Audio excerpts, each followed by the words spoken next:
देखिए इससे पहले के लेक्चर में हम लोगों ने जो बात करी थी, इससे पहले के जो क्लास था उसमें हम लोगों ने जो बात करी थी कि परमाणु क्या होता है, परमाणु की संरचना क्या होती है, परमाणु के अंदर मूल कण कौन कौन से होते हैं। तो हमने आप लोगों को इलेक्ट्रॉन, प्रोटॉन और न्यूट्रॉन के बारे में बताया। इससे पहले वाले चैप्टर में हमने आपको बताया था परमाणु क्रमांक के बारे में, परमाणु क्रमांक। और ये क्या होता है कोई बताएगा? परमाणु क्रमांक किसी भी परमाणु के अंदर उसके नाभिक में कितने प्रोटॉन है, प्रोटॉनों की जो संख्या होती है उसे परमाणु क्रमांक कहते हैं। याद है? तो हमने आपको बताया था कि किसी भी परमाणु के नाभिक में उपस्थित प्रोटॉनों की संख्या को क्या कहते हैं? उसका परमाणु क्रमांक कहते हैं कि कितने प्रोटॉन है, धनावेशित कण कितने हैं। और द्रव्यमान संख्या आती है, किसकी आती है? द्रव्यमान संख्या। ये जो द्रव्यमान संख्या होती है ये क्या होती है? किसी भी परमाणु के नाभिक में कितने प्रोटॉन है और कितने न्यूट्रॉन है, प्रोटॉन और न्यूट्रॉन दोनों को मिला दोगे तो परमाणु क्रमांक क्या है? Number of protons. ठीक है, क्लियर होगा? और द्रव्यमान संख्या क्या है? Protons, number of protons, number of protons plus number of neutrons. ठीक है, क्लियर हो गई मेरी बात? तो अगर परमाणु क्रमांक को दिखाते हैं हम Z से, परमाणु संख्या, द्रव्यमान संख्या को दिखाते हैं A से। ठीक है, जितने प्रोटॉन होते हैं एक उदासीन परमाणु में, ध्यान रखिएगा, एक उदासीन परमाणु में, किसी भी उदासीन परमाणु में, ठीक है, कोई भी उदासीन परमाणु है तो प्रोटॉन जितने होंगे उतने ही इलेक्ट्रॉन होंगे, जितने प्रोटॉन है उतने ही इलेक्ट्रॉन है। Number of proton is equal to number of electrons. ये बातें हमारी कुछ बेसिक हैं इस टॉपिक को समझने के लिए। और हमारा जो अब बात आ रही है कि कितने इलेक्ट्रॉन होंगे और वो इलेक्ट्रॉन कहाँ रहते हैं, ये हमने आपको बताया। इलेक्ट्रॉन कहाँ रहते हैं? अलग अलग कक्षाओं में, परमाणु की कक्षाएं होती हैं, उन कक्षाओं में रहते हैं और घूमते रहते हैं बिना ऊर्जा के ह्रास के, ऊर्जा को बिना छोड़े, बिना कम किए घूमते रहते हैं। और वो जो कक्षाएं होती हैं उनके नाम भी थे K, L, M, N। जो सबसे बाहर वाली कक्षा होगी उसमें ऊर्जा सबसे ज्यादा होगी, जो सबसे अंदर वाली कक्षा होगी उसमें ऊर्जा सबसे कम होगी, और इलेक्ट्रॉन ऐसे ही अलग अलग रहते हैं। अब उन इलेक्ट्रॉनों को ही भरना सीखेंगे हम। तो ये आपने समझ लिया है परमाणु क्रमांक क्या होता है, द्रव्यमान संख्या क्या होती है। ठीक है, हम कभी भी कोई भी परमाणु लिखते हैं, जैसे हमने मान लीजिए सोडियम के बारे में बात करें, सोडियम तो परमाणु क्रमांक नीचे लिखा जाता है। कुछ किताबों में परमाणु क्रमांक यहाँ लिखा होता है, कुछ किताबों में परमाणु क्रमांक यहाँ लिखा होता है। आप कहीं भी लिख दीजिए, कोई दिक्कत नहीं। और परमाणु की द्रव्यमान संख्या होती है वो ऊपर लिखी जाती है, यहाँ 23। तो कुछ किताबों में ऐसा किया होगा 11 Na23, यानी सोडियम का ये क्या है? परमाणु क्रमांक। सोडियम के अंदर प्रोटॉनों की संख्या कितनी है? 11। और प्रोटॉन न्यूट्रॉन को मिला के कितनी संख्या आ रही है? 23। यानी ये क्या दिया हुआ है? A। ये क्या दिया हुआ है? Z। समझ में आई बात या नहीं? कोई दिक्कत इसमें? ये हम आपको सारा बता चुके हैं, पिछले चैप्टर में हमने सब याद भी कराया है, सारी वीडियोस हैं पड़ी हुई। अब बात करते हैं आगे की कि जो इलेक्ट्रॉन्स हैं, जैसे मान लीजिए अभी हमने सोडियम की बात करी, Na की बात करी, तो सोडियम का एक परमाणु अगर हमें बनाना है तो कैसे दिखाएंगे? सोडियम के परमाणु को दिखाने के लिए आपके पास यहाँ पे सबसे पहले आप नाभिक है, नाभिक में प्रोटॉनों की संख्या लिख दीजिए। P कितने हैं? प्रोटॉन कितने होंगे? सोडियम का परमाणु क्रमांक होता है 11, तो प्रोटॉनों की संख्या कितनी हो गई? 11 हो गई। इसका परमाणु द्रव्यमान संख्या होती है 23, तो इसके अंदर न्यूट्रॉनों की संख्या कितनी हो गई? Neutron, proton plus neutron is equal to 23। यही तो है द्रव्यमान संख्या जो A होती है प्रोटॉन और न्यूट्रॉन को मिला के होती है। तो ये प्रोटॉन प्लस न्यूट्रॉन 23 से प्रोटॉन हो गया 11, तो N कितने बचा? 12 बच गया, है ना? क्लियर? कोई दिक्कत इसमें? तो इसमें हम N बराबर 12 दिखा देंगे, कोई दिक्कत? लेकिन हमने आपको बताया कोई जो उदासीन परमाणु है तो उसके अंदर इलेक्ट्रॉन कितने होंगे? जितने उसके प्रोटॉन होंगे। अब मसला आया कि प्रोटॉन यहाँ कितने हैं? प्रोटॉन है 11, तो इलेक्ट्रॉन कितने होंगे? 11 ही इसमें इलेक्ट्रॉन। इन इलेक्ट्रॉनों को भरना ही हमें ये सीखना है। विभिन्न कक्षाओं में इलेक्ट्रॉन कैसे भरे जाते हैं, वितरित होते हैं, इसी को हम कहते हैं इलेक्ट्रॉनिक कॉन्फ़िगरेशन, यानी इलेक्ट्रॉनिक विन्यास, इसी को कहते हैं। तो इलेक्ट्रॉनिक विन्यास क्या होगा ये बात करेंगे। तो पहली कक्षा इसकी K है, दूसरी कक्षा L है, तीसरी कक्षा M है, आगे भी होगी, हम अगली कक्षा मान लेते हैं N है। ठीक है, समझ रहे हो बात को या नहीं? कॉपी सबके हाथ में होना चाहिए, पेन होना चाहिए, लिखते चलिएगा इसको। के में कितने इलेक्ट्रॉन आएंगे, एल में कितने इलेक्ट्रॉन आएंगे, एम में कितने आएंगे, एन में कितने आएंगे, ये हमें जो स्कीम बताती है ये है बोर भरी स्कीम, बोर भरी योजना। साइंटिस्ट है तो उन्होंने मिलकर एक योजना बनाई, मतलब पूरा स्कीम बताइए कि कैसे इलेक्ट्रॉन रहते हैं। तो सबसे पहले जो पहली वाली कक्षा है इसके लिए हमने आपको बताया था n बराबर 1 होता है। फिर दूसरी वाली जो होती है इसके लिए n बराबर 2 होता है, ये नंबर है, इसे हम नंबर 1, नंबर 2, नंबर 3, नंबर 4 कहेंगे। तो पहली वाली में अधिकतम इलेक्ट्रॉन कितने आ सकते हैं ये भी हमने आपको बताया था। इन कक्षाओं में अधिकतम इलेक्ट्रॉन कितने आ सकते हैं, 2 टू द पावर 2 n की पावर 2, ये बताया था। यही है पहला नियम। इनके नियम हैं, अलग अलग नियम है। अब ये नियम 4 बताएंगे आपको, बोल देंगे, लिख लीजिएगा, लेकिन पहले आप थोड़ा समझ लीजिए, फिर हम नोट्स बता देंगे कैसे बनना है। पहले नियम बता देंगे, उसके बाद नोट्स हम बता देंगे कैसे लिखना है। पहले समझिए, पहली वाली कक्षा में सिर्फ 2 इलेक्ट्रॉन मिलेगा। टोटल कितना इलेक्ट्रॉन है, जितना प्रोटॉन उतना इलेक्ट्रॉन है। पहली वाली कक्षा में कितने इलेक्ट्रॉन, पहली वाली में 2, दूसरी वाली में 8, 2 और 8 कितना हो गए, 10 इलेक्ट्रॉन भर गए। तीसरी कक्षा में जाएंगे तो कितना बचा, 1, ये 1 इधर भर दिया। तो इसका कैसे लिखा जाएगा, आप देखिए ऐसे लिखते हैं, Na लिख दिया सोडियम, यहाँ हो गया 11, और यहाँ ऊपर लिख देंगे इलेक्ट्रॉनिक विन्यास, पूरा नहीं लिख रहा है, इलेक्ट्रॉनिक विन्यास, ठीक है। KLM N। अभी हम आपको लिखने का तरीका बेसिक बता रहे हैं, फिर आप एडवांस लेवल पे आप अपने आप स्टाइलिश हो जाएंगे अपने आप ही। तो K में कितने भरे गए, L में कितने भरे गए, M में कितने भरे गए, N में कोई है, छोड़ दो। इसको हम कैसे लिखेंगे, देखिए K के लिए 2 हो गया, L के लिए 8 हो गया, M के लिए 1 हो गया। ये तो हो गया सोडियम का इलेक्ट्रॉनिक विन्यास। तो सोडियम का इलेक्ट्रॉनिक विन्यास होगा 2 8 1, 2 8 1, ठीक है, कोई दिक्कत। अब हम आगे बढ़ते हैं। मान लीजिए हमने कहा एल्यूमिनियम, एल्यूमिनियम का कितना होता है, 13 होता है। तो बताएगा इसका इलेक्ट्रॉनिक विन्यास क्या होगा, पहले में 2, दूसरे में 8, तीसरे में जो बचे 3। समझ में आई बात या नहीं। आ जाते हैं कैल्शियम के ऊपर। कैल्शियम का होता है 20, तो इसमें इलेक्ट्रॉन कितने होंगे, 20। कैल्शियम का परमाणु क्रमांक 20 होता है, इलेक्ट्रॉन भी हो गए 20। कैसे भरेंगे, पहले 2, फिर 8, 10। अब क्या 10 भरते हैं। देखिए नियम तो ये कहता है कि m में कितने होना चाहिए, m के लिए होता है n बराबर 3, तो m में अधिकतम 2 8 18 इलेक्ट्रॉन इसमें हो सकते हैं। m में कितने इलेक्ट्रॉन अधिकतम हो सकते हैं, तो यार 10 ही तो बचेगा, 10 भर दें, सही होना चाहिए था, लेकिन ऐसा नहीं होता है।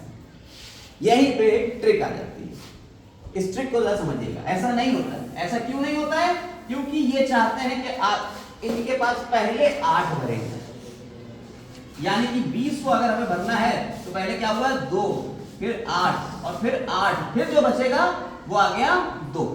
समझ में आई बात या नहीं। 2 8 और 8 18 हो गए, 2 8 10 और 8 18, बचे कितने, 2, ये इधर आ गए। तो पहले 8 भरेंगे, फिर इधर बढ़ाते जाएंगे, पहले 8 इधर 8 रखेंगे। अधिकतम इसमें आ सकते हैं 18, ये हम जानते हैं, लेकिन पहले हम इसे रोके रहेंगे 8 पे। जैसे हम लोग अपने स्कूल में मान लीजिए कमरे हैं, उन कमरों में हमें बच्चों को बैठाना है, तो बच्चे इलेक्ट्रॉन मान लीजिए, पहले कमरे में हमने कहा कि पहले 2 बैठ जाएंगे, दूसरे कमरे में कहा 8 बैठ जाएंगे, तीसरे कमरे में सीटें तो 18 पड़ी हैं, लेकिन बैठेंगे कितने, 8, और जो बचेंगे वो आगे भेज देंगे। इसमें कितने बैठ सकते हैं, अधिकतम 32 बैठ सकते हैं, लेकिन पहले हम इसमें 8 बैठा लेंगे। जब बढ़ाते बढ़ाते 8 हो जाएंगे, तब फिर हम बैक मार जाएंगे, तब कहेंगे जो अभी पीछे बची पहले उन्हें खाली को भर के आओ। समझ में आई बात या नहीं। फिर पीछे जाएंगे, फिर इसको हम 18 तक ले जाएंगे, फिर इसका 8 रह गया, अब हम इसके आगे जाएंगे, इसके आगे जाएंगे, पहले इसे 8 को हम रखे रहेंगे, फिर आगे वाले में पहले इसे भर दिया, फिर इसके आगे 8, फिर आगे वाले में चल जाएंगे। इस तरीके से बोर्ड भरी का नियम है। समझ में आई बात या नहीं, कोई दिक्कत। इलेक्ट्रॉनिक कॉन्फ़िगरेशन कैसे इलेक्ट्रॉन्स हमें भरना है, कोई दिक्कत तो नहीं है। अब इसको नोट्स कैसे बनाएंगे, बोर्ड भरी का नियम लिखने कैसे, पॉइंट्स हैं, 4 पॉइंट हैं। आप पॉइंट को पढ़ रहे हैं, आप देख लीजिए। पहला पॉइंट आपको लिखना है, किसी कक्षा में इलेक्ट्रॉनों की अधिकतम संख्या 2n² होती है, जहां n उस कक्षा की क्रम संख्या है। समझ में आ गई, ये पहला पॉइंट बना लिया।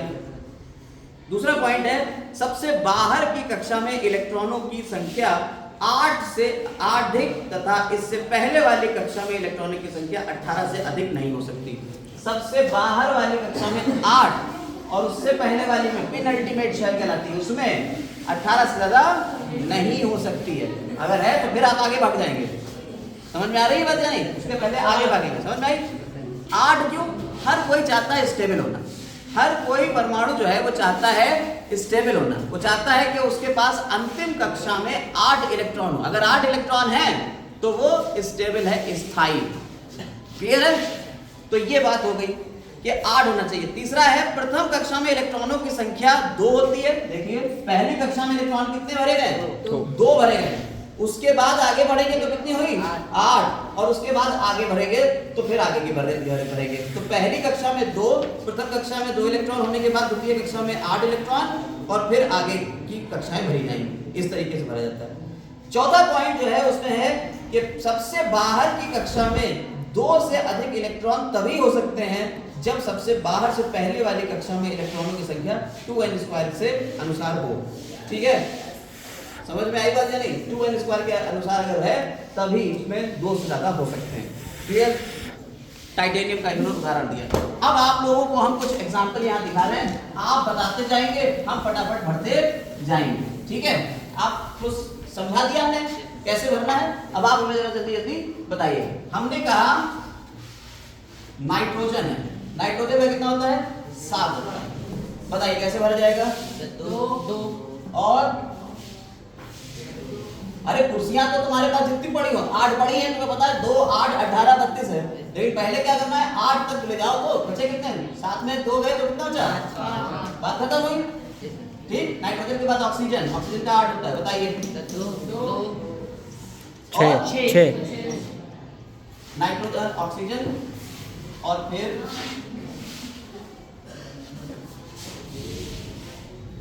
क्लोरीन। क्लोरीन का कितना होता है? 9। आइए बताइए। 2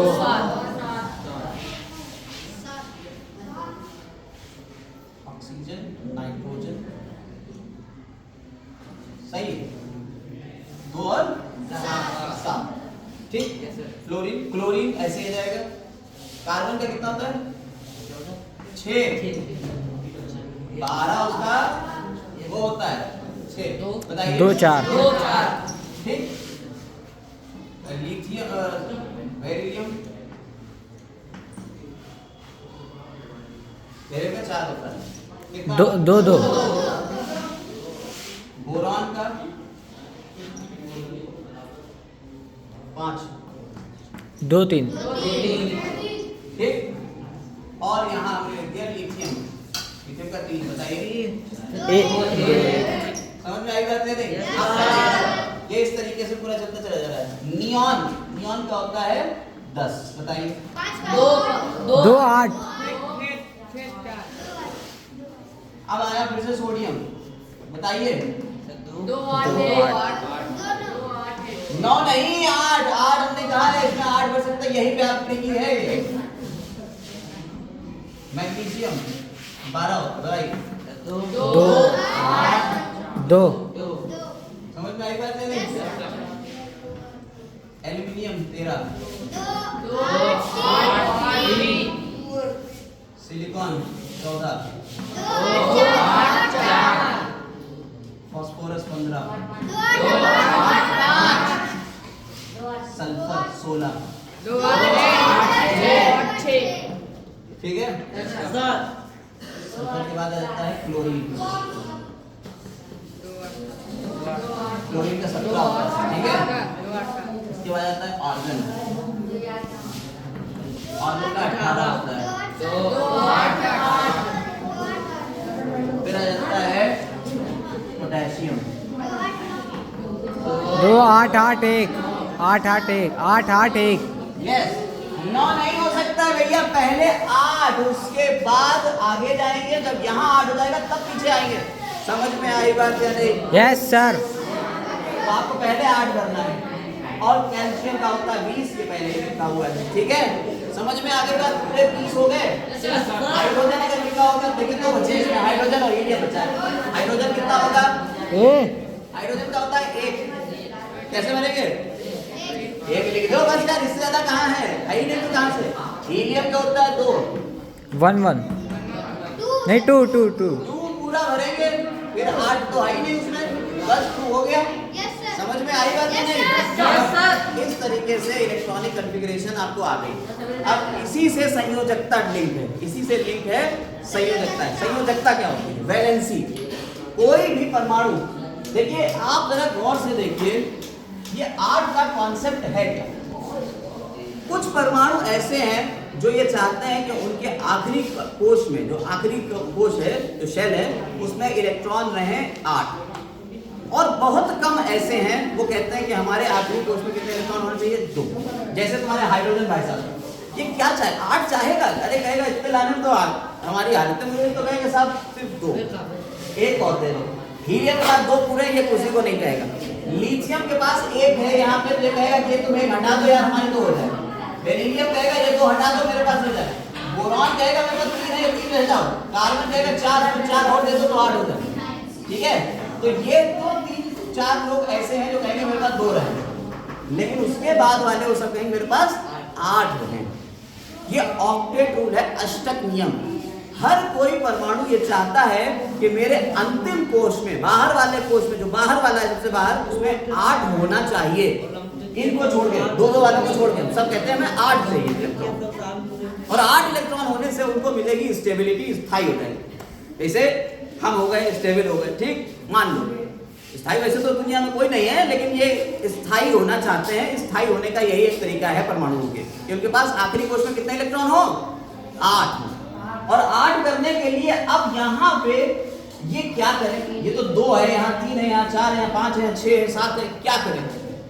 ये समस्याएं हैं। अब इनकी समस्याएं जब सुनने पहुंचोगे, हर कोई रोएगा अपनी अपनी समस्या को कि मेरे पास भाई साहब, मेरे पास 2 इलेक्ट्रॉन है, बताइए, और हमें चाहिए है 8 आखिरी में, क्या करें हम? तो तुम उन्हें सजेशन दोगे, उनको क्या कहोगे कि भाई ऐसा है, सुझाव हम दे रहे हैं, तुम अपने 2 इलेक्ट्रॉन निकाल दो। जब तुम अपने 2 इलेक्ट्रॉन निकाल दोगे तो तुम्हारे पास क्या बचेंगे? 8 बचेंगे, तुम भी स्थायी हो गए। 3 हम क्या करें? तुम निकाल दो 3 बचेंगे। ये कहे मेरे पास तो 4 है, हम 4 निकालें, तो हम 4 ले ना लें? ये भी बात सही है। तो ठीक है, तुम 4 ले लो, शेयरिंग कर लो, 4 ले लो। ये कहे मेरे पास 5 है, तो कहेगा या तो तुम 5 निकाल दो या 3 ले लो। तो 3 लेना ज्यादा आसान है 5 निकालने से, 3 ले लेंगे। तो क्या है, अब इलेक्ट्रॉनों का किसी दूसरे से साझा होगा। यानी एक परमाणु यहाँ बैठा हुआ है जो कह रहा है हम उत्सुक है, हमारे निकाल के कोई ले जाए। सोडियम भाई साहब को देख लो, एक है, कह रहा है एक कहाँ में रखे, क्या वे ले जाए यार तुम। और ये इधर जो है क्लोरीन बैठा हुआ कह रहा है भैया मेरे साथ हैं, एक अगर कोई दे दे तो मेरा काम हो जाएगा। तो यहाँ क्या हो रहा है? ये कह रहा है कि तुम निकाल के ले जाओ, ये कह रहा है हमें दे दो। तो एक लेने वाला परमाणु होगा, एक लेने वाला परमाणु होगा। समझ में आई बात या नहीं? ये लेगा, ये इधर से दे देगा। तो क्या है, एक परमाणु दूसरे परमाणु के साथ में साझा करेगा, इलेक्ट्रॉन को लेगा, देगा।